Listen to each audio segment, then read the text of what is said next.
নমস্কাৰ বন্ধু বান্ধৱীসকল, job news and study care YouTube চেনেললৈ আপোনালোকক স্বাগতম জনাইছোঁ। আজিৰ ভিডিঅ'টিত আমি আলোচনা কৰিম ছ'লাৰ ছিষ্টেমৰ ওপৰত। ছ'লাৰ ছিষ্টেমটো একচুৱেলি চিএল ষ্টাডিজৰ এটা টপিক হয় আৰু যিটো টপিক আমাৰ ডাইৰেক্ট ৰিক্ৰুটমেণ্টৰ কাৰণে খুবেই ইম্পৰ্টেণ্ট। তো আজিৰ ভিডিঅ'টিত ছ'লাৰ ছিষ্টেমৰ ওপৰত আলোচনা কৰিবলৈ ওলাইছোঁ। তো বলক বন্ধু বান্ধৱীসকল, ভিডিঅ'টি আৰম্ভ কৰিছোঁ।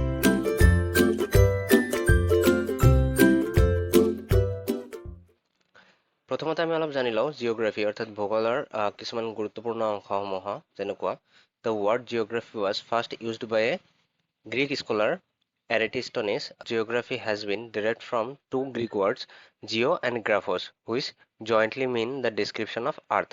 অৰ্থাৎ জিঅ'গ্ৰাফী শব্দটো গ্ৰীক পণ্ডিত এজনে এৰেটোষ্টেনিছ নামৰ এজন গ্ৰীক পণ্ডিতে প্ৰথমে ব্যৱহাৰ কৰিছিল আৰু জিঅ'গ্ৰাফী শব্দটো দুটা গ্ৰীক শব্দৰ পৰা আহিছে। শব্দ দুটা হৈছে জিঅ' আৰু গ্ৰাফছ, এই দুটা মিলিয়ে জিঅ'গ্ৰাফী শব্দটো হৈছে। ঠিক আছে, এতিয়া কি কৈছে, এৰাটোষ্টেনেছ আছিল প্ৰথমজন ব্যক্তি যিয়ে বিষুৱৰেখাৰ দৈৰ্ঘ্য হিচাপ কৰাৰ লগত পৃথিৱীৰ পৰিধি হিচাপ কৰিবলৈ প্ৰথমে চেষ্টা কৰিছিল। মনত ৰাখিব আপোনালোকে, বিষুৱৰেখাৰ দৈৰ্ঘ্য হিচাপ কৰাৰ লগতে পৃথিৱীৰ পৰিধি হিচাপ কৰাৰ প্ৰথমজন ব্যক্তি আছিল এৰাটোষ্টেনেছ, যাৰ বাবে তেওঁক ফাদাৰ অফ জিঅ'গ্ৰাফী আৰু ফাদাৰ অফ জিঅ'গ্ৰাফী বুলি জনা যায়। অ'কে, এইটো ইম্পৰ্টেণ্ট হয়, ফাদাৰ অফ জিঅ'গ্ৰাফী বা ফাদাৰ অফ জিঅ'গ্ৰাফী। তো ফাদাৰ অফ জিঅ'গ্ৰাফী বুলি ক'লে এৰাটোষ্টেনেছকে জনা যায়। আৰু এজন আছে, তেওঁৰ নাম হৈছে Hecataeus. Hecataeus is also' known as father of geography. এখেতকো জিঅ'গ্ৰাফীৰ পিতৃ বুলি জনা যায়। তেওঁৰ এটা ফেমাছ কিতাপ আছে যাৰ নাম হৈছে গেছ পেৰিয়ডছ। অ'কে, এইটো ইম্পৰ্টেণ্ট হয়, কিতাপটো মনত ৰাখিব আপোনালোকে। তাৰপিছত আহিছে Anaximander was the first person to draw maps. আমাৰ যি মেপৰ সৰ্বপ্ৰথম ড্ৰ কৰিছিলে এনাক্সামিণ্ডাৰে। He is regarded as the first cartographer. তো তেওঁক ফাৰ্ষ্ট কাৰ্টোগ্ৰাফাৰ বুলি জনা যায়। Thales was the first scholar who tried to measure the earth. Thales আছিল প্ৰথমজন ব্যক্তি যিজনে পৃথিৱীখন মাপিবলৈ চেষ্টা কৰিছিল। ঠিক আছে, তো এতিয়া আহিছোঁ নেক্সট লৈ।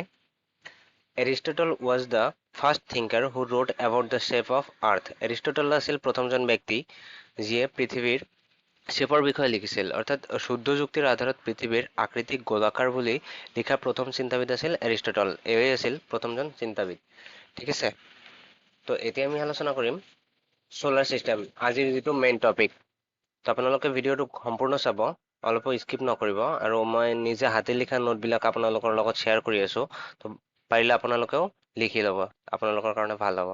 তো এতিয়া সৌৰজগতনো কি আমি জানি ল'ম।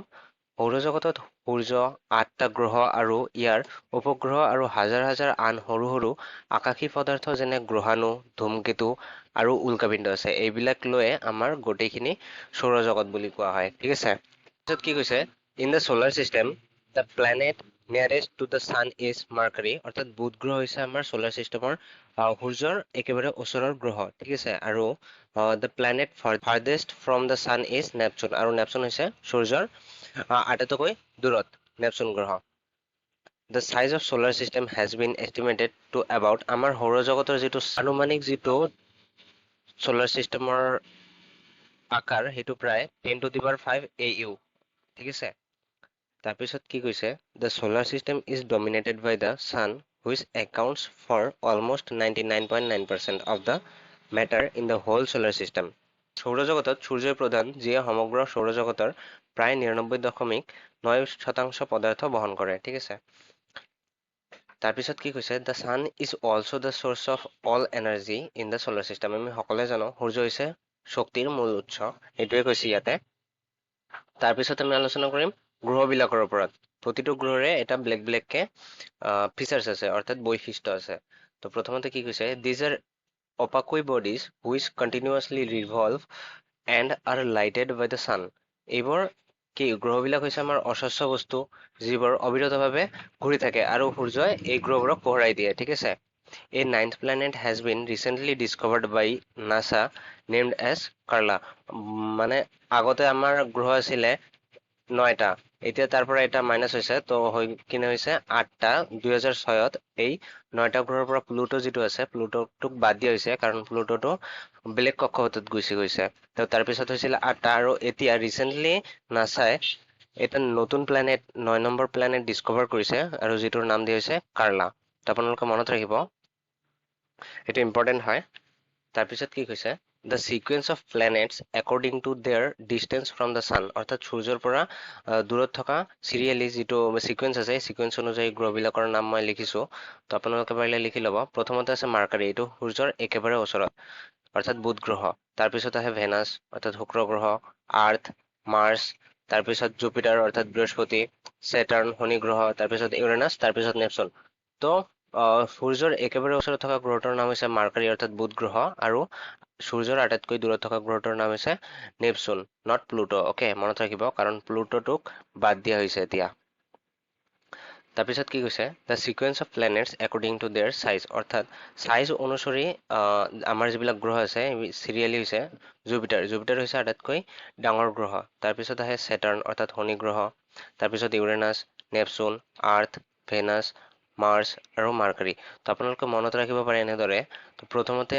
জুপিটাৰটো ডাঙৰ হয় চেটাৰ্ণ ইউৰেনাছ নেপচুন চিৰিয়েলি আহিলে এইকেইটা তাৰপিছত আপোনালোকে মনত ৰাখিব তাৰপিছত আহে আৰ্থ তাৰপিছত আহে ভেনাছ তাৰপিছত আহে মাৰ্চ আৰু মাৰ্কাৰী মইতো এনেদৰে মনত ৰাখিছো আপোনালোকৰ যিদৰে মনত থাকে আপোনালোকে নিজে লিখি ল'ব এতিয়া আহিছো নেক্সট লৈ কি কৈছে Jupiter is the biggest and Mercury is the smallest planet of our solar system আমি ইতিমধ্যে পঢ়ি আহিলো জুপিটাৰটো হৈছে আটাইতকৈ ডাঙৰ গ্ৰহ আৰু মাৰ্কাৰী হৈছে আটাইতকৈ সৰু প্লেনেট ঠিক আছে তাৰপিছত নেক্সট লৈ আহিছো ক্লাছিফিকেশ্যন অফ প্লেনেট আমাৰ যি 8টা গ্ৰহ আছে এই 8টা গ্ৰহক দুটা ভাগত শ্ৰেণী বিভাজন কৰা হৈছে ঠিক আছে অৰ্থাৎ ইয়াতে কৈ দিছে already the 8 planets have been divided into 2 groups 8টা গ্ৰহক আমাৰ দুটা গ্ৰুপত ডিভাইড কৰিছে all the planets of particular groups have some common features অৰ্থাৎ প্ৰতিটো গ্ৰহৰে এটাকৈ নিজাকৈ কমন ফিচাৰ্স আছে terrestrial planets